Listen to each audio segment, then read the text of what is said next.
Chennai institute of டெக்னாலஜியோட 2025க்கான academic இயரை இப்போ ரீசெண்டாக start பண்ணியிருக்காங்க. இந்த காலேஜோட என்ட்ரன்ஸே எவ்வளோ பாசிட்டிவ் ஃபீல் கொடுக்குது பாருங்கள். காலேஜ் ஃபஸ்ட் டேயில் சேர்மன் ஸ்டூடெண்ட்ஸ்க்கு காலேஜ் லைஃப் பற்றியும் காலேஜில் என்னெல்லாம் பண்ணுங்கிறத பற்றியும் ஸ்டூடெண்ட்ஸ்க்கு சொல்லி ஸ்டூடெண்ட்ஸ் எல்லாரையும் வெல்கம் பண்ணார். பேரண்ட்ஸ் அவங்க பசங்க காலேஜ் லைஃப்பை ஸ்டார்ட் பண்ணுறதை நினச்சி பெருமைப்படுறாங்க. அவங்க குழந்தைகள் நல்லபடியாக படித்து நல்ல பிளேஸ்மெண்ட் கிடைக்க சேனல் சார்பாக நான் வாழ்த்துறேன். இந்த காலேஜோட என்விரான்மெண்ட்டே ரொம்ப ஃப்ரெஷ்ஷாகவும் பீஸ்ஃபுல்லாகவும் இருக்கும். நல்ல காலேஜ் தான். படிப்பும் எக்ஸாமும் மட்டும் இல்லை, ஸ்போர்ட்ஸ் கல்ச்சுரல்ஸ்னு எல்லாமே தான்.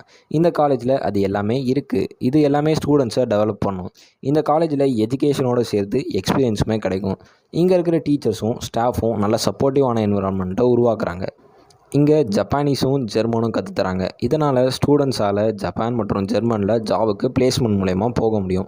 இங்கே மொத்தம் 30 COE இருக்குது, அதாவது சென்டர் ஆஃப் எக்ஸலன்ஸ் இருக்குது. இங்கே 500+ ஸ்டாஃப் ஒர்க் பண்ணுறாங்க. அதில் 200+ பேர் PhD முடிச்சிருக்காங்க. நீங்கள் ஃபஸ்ட் இயர் ஸ்டூடெண்ட்டாக இருந்தால் இப்போவே இன்டர்ன்ஷிப்பை எங்கே பண்ணுறதுங்கிறத முடிஞ்சால் சர்ச் பண்ண ஆரம்பிச்சுக்கோங்க. இந்த காலேஜில் மற்ற certification course, hackathon, codes, leet codes இதெல்லாம் தான் அங்கே ரொம்ப இம்பார்ட்டண்ட்.